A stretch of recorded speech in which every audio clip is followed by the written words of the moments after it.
அனைவருக்கும் அன்பு வணக்கம். நண்பர்களே, இன்றைக்கு லவ் வெர்ஷன் 3.0 அதனுடைய அடுத்த காட்சியை பார்க்க போகின்றோம். இந்த காட்சி நடைபெறும் இடம் கிருஷ்ணாவுடைய வீடு. ஒரு ஈவினிங் நேரம்.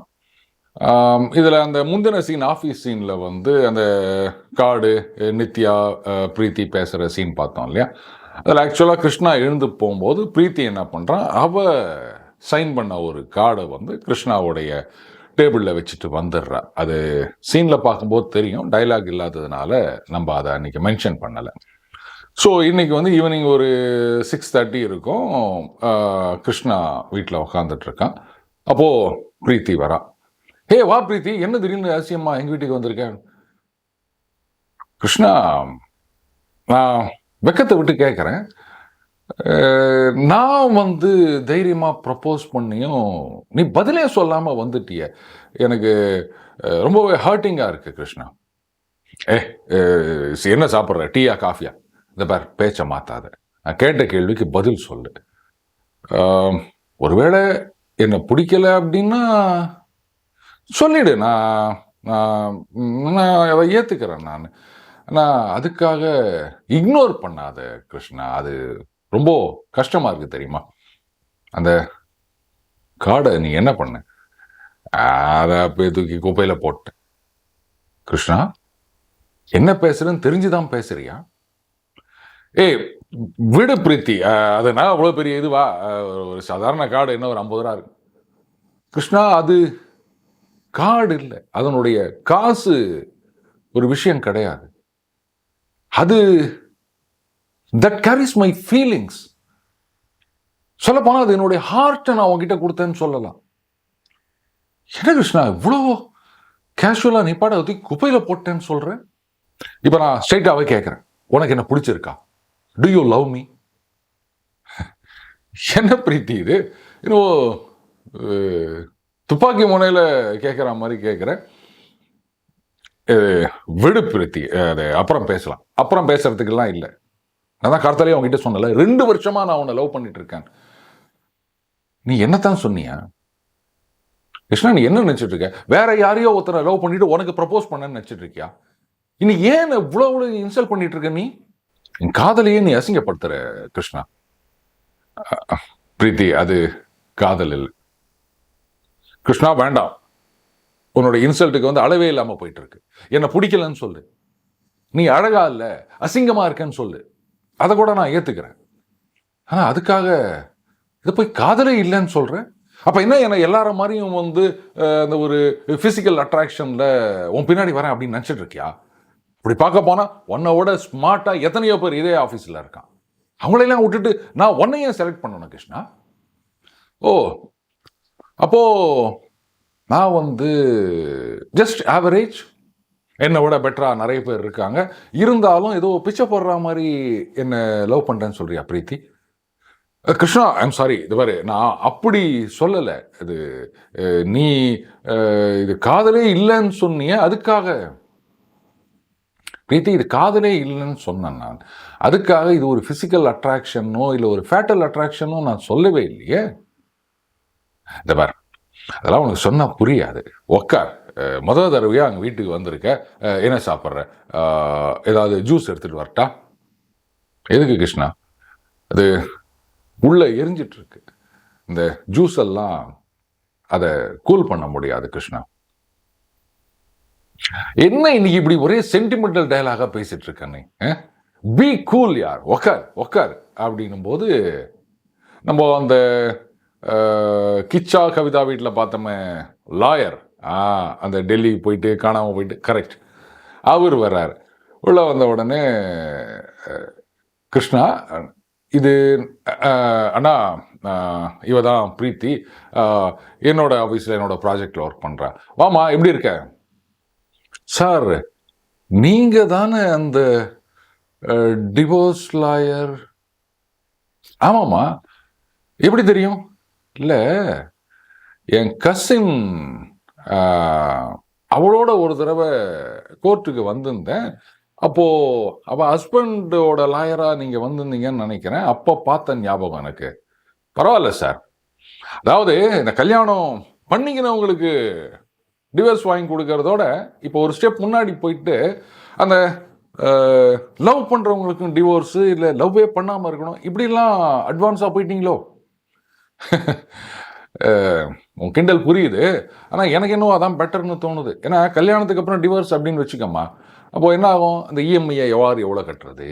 ஏன்னா ஒரு குழந்தை இருந்ததுன்னா அதை யார் எப்படி பிரிச்சுக்கிறது, இல்லை யார் வச்சுக்கிறது? வாரத்தில் எத்தனை நாள் இவங்க? அது வேற ஒரு வாரத்துக்கு 7 நாள் தான் வச்சுக்கிறாங்க. 8 நாள் வச்சிருந்தாலாவது 4 அப்படின்னு வச்சிருக்கலாம். இப்படி ஏகப்பட்ட குழப்பம்லாம் இருக்குது. அதே லவ் பண்ணும்போதே டிவோர்ஸ் அப்படின்னுச்சுன்னா இந்த பிரச்சனையெல்லாம் கிடையாது பாரு. நல்லா இருக்கு சார் உங்கள் லாஜிக்கு. சரி, அப்போ கூட லவ் பண்ணால் தானே டிவோர்ஸ் வாங்கி கொடுப்பீங்க. லவ் பண்ணுறதுக்கு முன்னாடியே தடை உத்தரவு போட்டீங்க போல இருக்கு உங்கள் தம்பிக்கு. நான் போடலம்மா. அது அவனுக்கும் காதல்னா என்ன அப்படின்றது ஒரு சில ஒப்பீனியன் இருக்கும் இல்லையா? அது அவனுடைய ரைட்ஸ். அதை நம்ம யாரும் கொஸ்டின் பண்ண முடியாது பாரு. அவன் நேராக பார்த்துருக்கான் அந்த காதல் அப்படின்றது எப்படி ஒரு பொய் வேஷம் அப்படின்னு அவனுக்கு தெரியும். சொந்த வாழ்க்கையில் அவனுக்கு அனுபவம் இருக்கு. யூ மீன் கிருஷ்ணா, அப்போ உனக்கு ஏதாவது லவ் ஃபெயிலியரா? நீ அவனெல்லாம் போய் கேட்காத. அவன் இது அடுத்த பூனை அது நாக்க சுட்டுட்டதை பார்த்துட்டு இவன் பால் கிட்ட போகாதவன். என்னோட லைஃப்பில் நடந்ததை பார்த்து மேபி அதனால் கூட அவன் அந்த மாதிரி இருக்கலாம். பட் இன்னைக்கு இந்த ஜெனரேஷனில் யாருமே காதல்னா என்ன அப்படின்னு சரியாக புரிஞ்சுக்கிறது இல்லாமல் இதே தான் சார் எல்லா ஜெனரேஷனும் இதை தான் சொல்லிட்டு இருக்கீங்க. அப்படின்னு சார் உங்களுக்கு மட்டும் தெரிஞ்ச காதல், ஏன் எங்களுக்கெல்லாம் காதல்னா என்னன்னு தெரியாதா? It's universal. நோ, உங்களுக்கு மட்டும்தான் காதல்னா தெரியும், நாங்கள்லாம் ஒன்றும் இல்லாத மாதிரிலாம் பேசிட்டு இருக்கீங்க. அது பூமர் மாதிரி இருக்கிறத விட்டு தள்ளுங்க சார். ஏதாவது ஒன்று சங்கடமாக சொன்னால் உடனே எங்களெல்லாம் பூமர்னு சொல்லிடுவீங்க. சரிம்மா, எதுக்காக நீ காதலிக்கிற? என்ன சார் பைத்தியக்காரத்தனமான கேள்வியாக இருக்கு. எதுக்கு காதலிப்பாங்க? இல்லைம்மா, உங்கள் காதலே பைத்தியக்காரத்தனமாக இருக்கிறதுனால தான் நான் கேட்குறேன், எதுக்காக காதலிக்கிற? இது என்ன சார் கேள்வி? காதலிக்கணும்னா அதுக்கப்புறம் அவனை கல்யாணம் பண்ணிட்டு கடைசி வரைக்கும் சந்தோஷமாக இருக்கணும், அதுக்காகத்தான் காதலிக்கிறோம். ஓ, வெரி குட். அப்போ மறுபடியும் சொல்லு, எதுக்காக காதலிக்கிறீங்க? அவனை கல்யாணம் பண்ணிக்கணும். சரி, எதுக்காக இவனை கல்யாணம் பண்ணிக்கணும் அப்படின்னு நினைக்கிறேன்? அது இவனை எனக்கு பிடிச்சிருக்கு, இவனோட ஒரு லைஃப் சந்தோஷமாக இருக்கும் அப்படின்னு நினைக்கிறேன். எக்ஸலண்ட். அட்லீஸ்ட் உன்னால் சரியாக இதுக்கு உன்னுடைய ஃபீலிங்ஸை எக்ஸ்பிரஸ் பண்ண முடியுது. நல்லா யோசிச்சு பார். அவனை உனக்கு பிடிச்சிருக்கு அப்படின்றது உன்னுடைய விருப்பம். அவனோட இருந்தால் உன் வாழ்க்கை சந்தோஷமாக இருக்கும் அப்படின்னு நீ நினைக்கிறது சுயநலம். இதில் காதல் எங்கே வந்தது? இதில் ஃபிசிக்ஸ் இருக்குது, கெமிஸ்ட்ரி இருக்குது, பயாலஜி இருக்குது, மேத்தமெட்டிக்ஸ் இருக்குது, ஜியாமெட்ரி இருக்குது. Where is romance in it? Sir, அப்போ என்ன சொல்ல வரீங்க? காதல் அப்படின்றது எப்படி சொல்கிறது? ராத்திரி பார்த்தியானா மொட்டாக இருக்கும், கார்த்தால கண்ணு முழிச்சு போய் பார்க்கும்போது அது அப்படியே பூவாக மலர்ந்துருக்கும். அந்த மொட்டு பூவாக மலர்றத யாராலையாவது பார்க்க முடியுமா? அன்லெஸ் இதை நைட்டு ஃபுல்லாக கேமராவில் ரெக்கார்ட் பண்ணி நேஷனல் ஜியோகிராஃபிக் சேனலில் போடாத வரைக்கும் நம்மளால் நேச்சுரலாக அதை பார்க்க முடியாது. அந்த மாதிரி தான் காதல். எப்போ வந்தது, எப்படி வந்ததுன்னு தெரியாமல் வர்றது தான் காதல். ஆனால் இன்றைக்கி எல்லாமே தலைகீழாக இருக்குது. ஒருத்தரை பார்த்த உடனே பிடிச்சி போயிடுறது, டகால்னு மணி அடிக்குது, பக்குன்னு பற்றிக்குது, என்னென்னவோ வயலின்லாம் வாசிக்குது. அதுக்கப்புறம் அவங்களோட பழகணும்னு நினைக்கிறோம். முன்ன பின்ன தெரியாதவங்களா இருந்தால் யாராவது இன்ட்ரோ கொடுப்பாங்களா அப்படின்னு பார்க்குறோம். அதுக்கப்புறம் அவங்கள இம்ப்ரெஸ் பண்ணணும் அப்படின்னு அவங்களுக்கு பிடிச்ச மாதிரி நடந்துக்கிறோம். அவங்களுக்கு பிடிக்காததெல்லாம் எதுன்னு பார்த்து அதெல்லாம் நம்ம செய்யாமல் திருட்டுத்தனமாக அவங்களுக்கு தெரியாமல் செஞ்சிட்ருக்கோம். கல்யாணம் ஆன பிறகு டேக்கன் ஃபார் கிராண்டட். இனிமே ப்ரூவ் பண்ண வேண்டியதுக்கு எதுவுமே கிடையாது, அச்சீவ் பண்ண வேண்டியதுக்கு எதுவுமே கிடையாது. அதனால் கல்யாணத்துக்கு முன்னாடி இருந்தது வேற, கல்யாணத்துக்கு பின்னாடி வேற. தட்ஸ் த எண்ட் ஆஃப் காதல். இப்போ நீ தான் சொன்னல காதலிக்கிறது கல்யாணம் பண்ணிக்கிறது அப்படின்னு. அப்போ உங்களை பொறுத்த வரைக்கும் கல்யாணம் அப்படின்றது it's a destination of your love. ஆனால் லவ் அப்படின்றது it's a life long journey. அது உங்க யாருக்கும் புரிய மாட்டேங்கிறது. அது புரியும் போது உனக்கே தெரியும் பிரீத்தி, கிருஷ்ணா சொன்னது தப்பு இல்லை அப்படின்னு. இதை கேட்ட உடனே பிரீத்தி ஒன்றும் பேசாம திரும்பி போயிடுறான். ரைட், இன்றைக்கு பிரச்சனை இதுதான் நண்பர்களே. காதல் அப்படின்றது ஒருத்தரை பார்த்த உடனே வருது. நான் அன்றைக்கே சொன்ன மாதிரி நம்ம வந்து அழகு அப்படின்றதுக்கு ஒரு டெம்ப்ளேட் வச்சுருக்கோம். அந்த டெம்ப்ளேட்டுக்குள்ள அடங்காதவர்கள், அந்த மாதிரி இல்லாதவர்கள் மீது உங்களுக்கு காதல் வருகின்றதா?